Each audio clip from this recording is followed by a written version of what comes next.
हर कोई अरिजीत को जानता था सिवाय आपके। मैं उसको बहुत अच्छी तरह जानता था एज प्रीतम्स असिस्टेंट, और जो मैं प्रीतम और एरिक जो साउंड मिक्स करते हैं उनका फोटोग्राफ है, और वो फोटो खींचा है अरिजीत सिंह ने।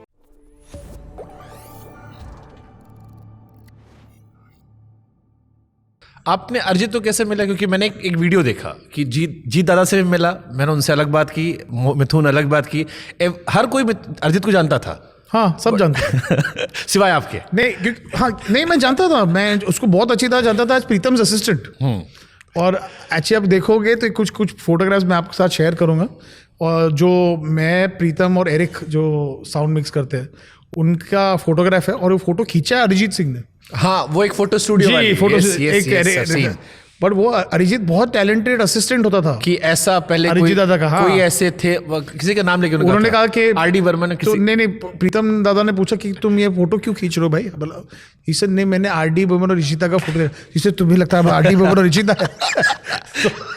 It was a very funny episode, but Arijit was always that very talented assistant of Pritam जो स्क्रैचेस गाता था, और वो स्क्रैचेस जब हम सुनते थे हम बोल अरे ये तो अच्छा गा रहा है, ये तो अच्छा गा रहा है। सर मेरे को मिथुन ने बताया कि वो जो दा ट्रेन में गाने हैं, दर्द में लब मुस्कुरा जाते हैं, ये अरिजीत ने स्क्रैचेस गाए सारे, बीते लम्हे। 100%। एंड इवन मिथुन सेट कि जब ये गाना रिलीज हो गया 8 महीने बाद फिर उसने एक रिकॉर्ड करके भेजा कि मिथुन प्लीज सुनना ना इस बार। ही सेड अब रिलीज हो चुका है। Hard he worked, I am telling you. Arijit is not somebody जो अपने सिर्फ नसीब से नहीं बनाया, वो अपने मेहनत से बनाया है। उसने अपनी आवाज तोड़ के ऐसे बनाई है। ये आवाज तोड़ना क्या होता है? एक तो ये अरिजीत ने कहा था, मुझे आज से समझ नहीं आता आवाज तोड़ना क्या होता है। इट्स लाइक आपका बॉडी, आप सपोजिंग एक मोटा आदमी हो जो जेनेटिकली मोटा हो सपोजिंग, बट वो अभी इतना वर्कआउट करे कि अपना मेटाबॉलिज्म रेट चेंज कर दे, वो होता है बॉडी तोड़ना और अपने आप को फिट बनाना।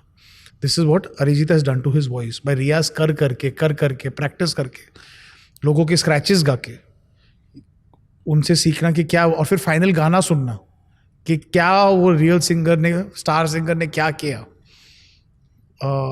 उसने सबके लिए स्क्रैचेस किए। मतलब आई वाज इम्प्रेस कि 8 महीने बाद भी वो नया वर्जन दे रहे थे अपना, कि एक बार फिर सुन लीजिए कि क्या मैं करीब पहुंचा हूं। Exactly, so that is Arijit Singh for you. So जैसे आपने बहुत सारे लोगों को मौका दिया, वो लम्हे से लेकर इरफान को आपने मौका दिया था, फिर मोहब्बत, और बहुत सारे सिंगर्स हैं।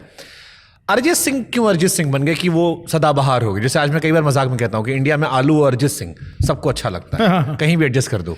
देखिए वो उसके टैलेंट का, हम ऑनेस्टली आपको बताऊं, ये लोग जो कहते हैं, मैं आप जैसे कह रहे कि मैंने इनको चांस दिया, मैंने किसी को चांस नहीं दिया। You can not create talent, you can only discover. That's true, but star पहली अपॉर्चुनिटी जैसे सामने आई, आपने बहुत सारे लोगों को दी। आप मैं नहीं करता, हर फिल्म में आप किसी एक को देते हो। जैसे हर्षित का मुझे हाले दिल बहुत अच्छा लगा था, बट फिर हर्षित उतना नहीं फटा। आगे बहुत सारे सिंगर से वो गाना फटा। See, it's that's what I'm saying. The true talent is not when you do it once. It's when you repetitively do it. So वही मैं पूछ रहा हूँ कि अरिजीत फिर क्या अलग किया कि जो अरिजीत बन गया, बाकी सब नहीं बन गया। He had the talent and the hard work. He did it. और मेरे को बेस्ट चीज़ अरिजीत का क्या लगता है ना, वो एक्सपेरिमेंट करने को डरता नहीं है। वो एक्चुअली जो खुद का जो म्यूजिक भी बनाता है, जो फिल्में शूट करता है खुद की, वो बहुत आर्टिस्टिक आदमी है। तो कहीं ना कहीं उसने वो आर्टिस्ट को जिंदा रखा है अपने आप में। अक्सर क्या होता है ना, सक्सेस के बाद सर आप वही चीज़ रिपीट करते रहते हो और आउटकम वो नहीं आता सेम। वो रेपिटेशन, वही सेम रिपीट करते रहो ना, वो आउटकम सेम नहीं आएगा। या कई बार क्रुक जैसा ब्लंडर कर लेते हो। देखिए मेरे फ्लॉप्स ने मुझे ज़्यादा सिखाया, मेरी हिट्स ने नहीं सिखाया। जबकि क्रुक इतनी बुरी फिल्म नहीं जितना आपने अपने इंटरव्यूज में कह रखा है। मुझे बहुत बुरी लगी। क्रू के गाने अच्छे हैं। अभी मैं इंग्लैंड गया था, तो जितने लोग वहां थे सबने मुझसे कहा कि मेरे बिना प्ले करो, और मेरे बिना हम एक्चुअली अभी भी वाइब लेते हैं जी। बहुत अच्छे गाने उसके, मतलब गाना मेरे बिना तो इज लाइक कल्ट सॉन्ग। देखिए उस वक्त नहीं चला था, और मैं उस टाइम थोड़ा हिल गया था कि मुझे लगा था ये गाना तो अच्छा है यार, मेरे बिना बहुत अच्छा सॉन्ग है sir. But that's what it taught me कि I should not fall down and think कि मेरा सेंस चला गया है। मेरे बिना इज़ अ गुड सॉन्ग। हाँ, जो मैं लोगों को प्लीज़ करने के लिए सडनली एक पंजाबी ट्रैक डाल दो, एक डांस ट्रैक डाल दो, ऐसे टाइप के ट्रैक्स डाल दो क्योंकि आजकल ये चल रहा है, मैं वो हुई नहीं, वो पर्सनालिटी हुई नहीं। वो मोहित सूरी वाली फिल्म नहीं थी। एग्जैक्टली। तो बट क्योंकि क्या हो गया था कि इसके पहले जो फिल्म अगर चल गई तो लोग बोलते अगर तुम अपने लाइफ में थोड़ी कॉमेडी डाल दो, थोड़ा सा नॉर्थ इंडियन टच डाल दो, तो आप ज़्यादा कमर्शियल हो जाओगे।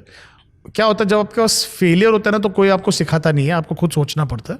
जब सक्सेस आ जाता है तो आप सबकी सुनने लगते हो, सब आ जाते हैं आपको सिखाने कि आपको और बेटर कैसे कर सकते हो, and in that grid you make. तो राज 2 चल गई थी लोगों को सुनने के लिए, मैं सुनने लगा तो क्रुक बनाई।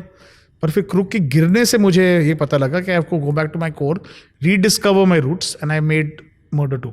तो सफल होने पर क्या सावधानियां बरतनी चाहिए? सफल होने पे किसी की नहीं सुननी चाहिए, क्योंकि लोग आ जाएंगे आपको सुनाने कि ऐसा करोगे तो फेलियर ऐसा में हो भी जाए। किसी की नहीं सुननी चाहिए, क्योंकि लोग आ जाएंगे आपको गिराने। तो क्रूक या एक विलन 2, ज्यादा आप डिसअपॉइंटेड खुद से कहाँ हुए? एक विलन 2, क्यों? मतलब क्योंकि क्रूक के दौरान sir there was a different thing. I was unmarried, I was young, and I was, मुझे पता था कि नहीं यार, अभी वो जज्बा था कि अभी फेल हुआ हूँ, डोंट वरी, मैं वापस आ जाऊंगा। ऐसा इशू मेरे पास बहुत टाइम है, क्योंकि एक 29 ईयर्स की उम्र में था या ऐसा कुछ।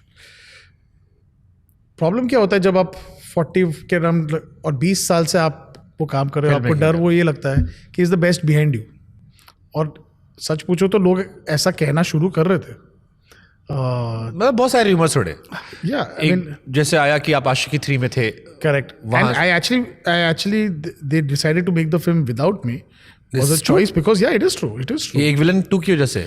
not only that, they didn't want to wait for me, and क्योंकि और मुझे ये था कि बट इन यही फैक्टर्स होते होंगे कि 100% फ्लॉप हिट से भी लोग आपको जज करते होंगे। 100%, and this was my own family also, so it's not as if was the ones not willing to wait, which, and I don't blame it. I think it's a business in the end. True. So but I more than anybody else, मैं उनको wrong prove करने की कोशिश नहीं कर रहा था, मैं अपने आप को रॉन्ग प्रूव करने की कोशिश कर रहा था कि मैं ये सोच क्यों रहा हूँ कि, और मैं ये ट्रैप में क्यों आ रहा हूँ कि सीक्वल पिक्चर ही होगी तो वो चलेगी। बट वो क्यों बनाया? तो जैसे मैं आपकी सारी फिल्में देखता हूँ, जी और जैसे ये मैंने मिथुन से भी कहा था कि मिथुन का गाना आता है तो मैं डाउनलोड कर लेता हूँ। जी बट ये मिथुन की भी जिम्मेदारी है कि उन्हें वो स्टेटस मेंटेन करना है कि वो भरोसा मेरा कायम रहे। करेक्ट। 2 गाने अगर फ्लॉप होंगे, तीसरी बार सोचूंगा तो शायद चौथी बार डाउट होगा। आपकी फिल्मों में एक थीम रहती है।